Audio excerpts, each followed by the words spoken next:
Right, let's move on. Speaking of Virgin Media Sport last night, Graeme Souness had this to say about Liverpool's performance. Games at this level, if you're not making the goalkeeper work. I think there's a couple of things going on at Liverpool. You know, if you go back to the start of the season, the managers tried to sign 3 midfield players. You got 2, Keita, Fabinho. Have they improved it? No. Tried to get Fekir from Lyon. That tells you the manager wasn't happy with his midfield. He wanted more creativity. Last year, the midfield of Liverpool steamrolled teams. They were high energy, in their face, got people, you know, they roughed them up physically. Too much energy for teams when they're playing against them, and then they were getting balls into the front 3 and they were on fire last year. I don't think the midfield are doing that this time round. We've seen against Napoli in the first game, we've seen against Red Star away, that they got steamrolled themselves. They were being out-muscled in midfield.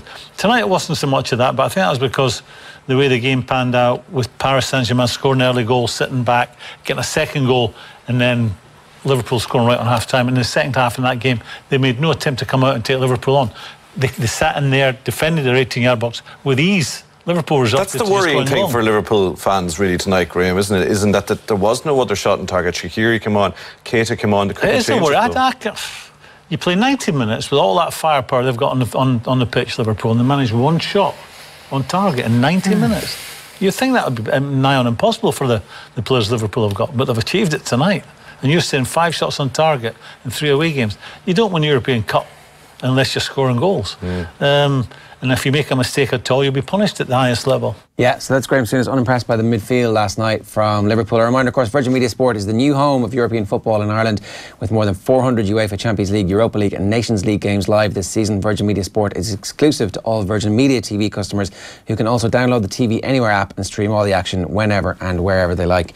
It's funny, following the Liverpool fans on Twitter, they have been constantly impressed by the team's ability to win games where they're not playing well, but very concerned about the fact that they're not playing well. So they point out more points than they've ever had in the Premier League season, and yet, are we really actually that good? It doesn't feel like they've clicked into a gear where there's a confidence about what the team might achieve, and yet, why the hell not? What are they missing?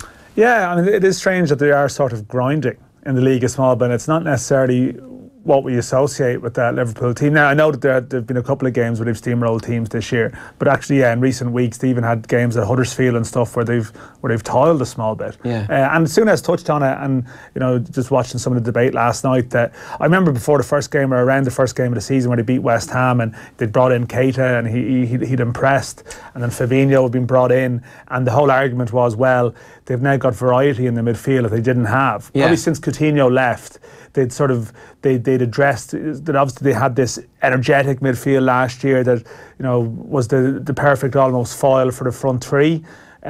But the feel was they needed to add a little bit more subtlety, a little bit more sort of intelligent movement. And Keita was meant to fill some of these gaps, but it just hasn't really worked. He doesn't seem to have hit on whatever the formula might be. And you saw when they played Manchester City, which is the sort of the test for them really, that they were pretty fortunate. Like, I mean, if it wasn't for Mahrez's crazy penalty, that's a defeat, and even the league table has a slightly different look to it now. Yeah.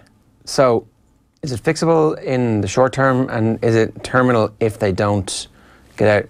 It might not be the worst thing of all time if they end up not qualifying for the Champions League, and then the Europa League, they put the B team out for the rest of the season. They go, we don't care about that. We reached our Champions League final last year. Fair enough, that was an amazing season, brilliant for us. This year, we're going to try and go toe-to-toe with Man City. Yeah, I see the point, but I think if they ended up in the Europa League, I mean, I still think ultimately Klopp could do with a trophy. You know, he could do with something to show for his efforts there, because so what happens, like, I think Man City are still a good bit better, and I find it very hard to see them not winning the Premier League. So, okay, last year they were 4th and got a Champions League final, so is 2nd and sacking off the Europa League a better season? I mean, it's actually not, no. I think it's harder to sell that as a real. It depends on how second are they? Do they run them really close? Like, if it's 10 points at the end of the season and they're just the best of the rest, no dice. But if it's a genuine title race with like Pep's Man City, who have invested 17 billion and they look pretty good, if you can run that team close in the league. Yeah, no, it's true. You know, you can't portray that in particular. I just don't agree. I just think they should. Europa League is still something to, if they end up there. I know it's a consolation prize, but they should still have a go at it, because I just think you can't sort of disregard the boost from winning something.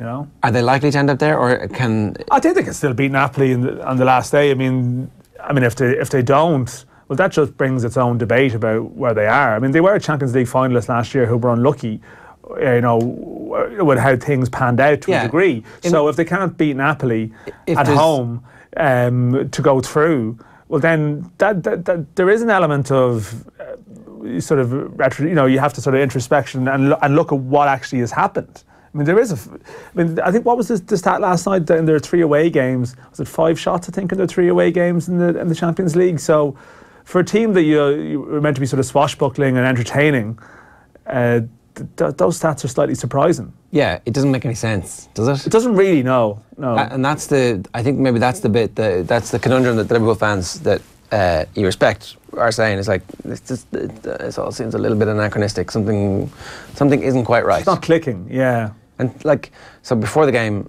Klopp is talking about Salah about he's back to his best. He's absolutely back to his best. This is it now. He's back to his best. But you kind of feel like that's him trying to talk Salah into being back to his best. That he's not quite.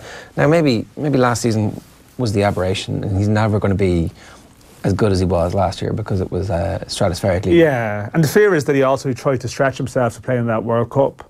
He definitely did, and that can catch up with you over a period of time. You know, you look at Alexis Sanchez there, who had sort of a brutal run of summers where he was playing a lot of football between his international commitments, and there comes a time where you just can't keep that up. No, you hit a wall. And it feels like, you know, Salah at some point, he's so important to them, yet does he actually just need a 2-3 week down period just to take him out of the... But every game, like, I'm sure they would have loved to be through with one game to go, whereas now it's like everything is crisis. And with the Man City title situation, you have to be at it every week. There's no window for them to relax there. And that's the counter argument for actually saying, okay, we know that we've built a squad which is capable of competing, and we haven't got out of the group in the Champions League.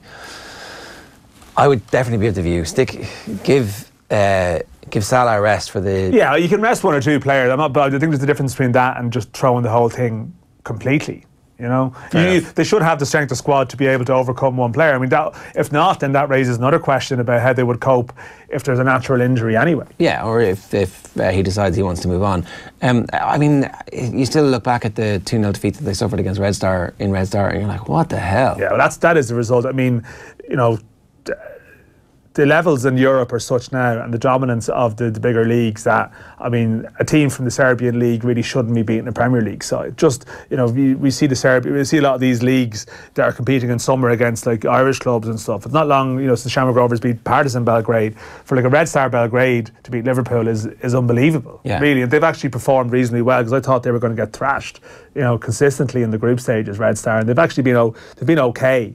But that shouldn't have happened, and that's the one that could kill them in the end. And Napoli, of course, they're going to sit in a bit, and Liverpool are going to face a test in some way comparable with last night, I think. Yeah. Are you good enough to break them down? And Napoli haven't been beaten. It's not like, you know, they're the unbeaten team in the group. There's a quality there. No, I mean, they actually are. I mean, Napoli are top as it stands. I mean, that is the thing. You know, it's not actually a massive shock if they go downfield and get a result. It's probably... fair enough. Yeah, you know? And we definitely have seen this Liverpool team under Klopp struggle against sides that decide to just sit back and go, well, we're going to play for nil all year. Yeah, and they're good to watch Napoli. I'm not saying they're necessarily going to do that, but it is this sort of the pragmatic thing to do. And I think subconsciously it's going to happen at a particular point in the game anyway. Yeah. So that's going to be the challenge for Liverpool, big time. I mean, if I was Napoli, I would do it from the first second and go, well, we're going to cheat, we're going to dive, we are from the city of Naples, folks. Yeah, they've conceded 4 goals. Like, they're the best defence in the group, so may as well use some of your strengths. Yeah, and just looking at the Premier League table as well, so City have scored 40 goals, Liverpool have only scored 26, and there isn't the same sense that this is the swashbuckling team. Like, they've definitely become better defensively in the last 18 months since Van Dijk arrived, but they haven't at the same time maintained the level of rapier-like cutthroat attacking ability that they had. And like, maybe this is just the iteration of the team, maybe this is the difficult middle period and the next period is the progression, but you just need to see the signs of the progression, right? Yeah, that is the challenge. And I mean, sometimes they're that threading brilliant side on the counter-attack, but if they don't have those opportunities, even the goal last night from Mane, the penalty, it sort of came from a break from a PSG error, but when PSG were a bit deeper, they were sort of comfortable, really.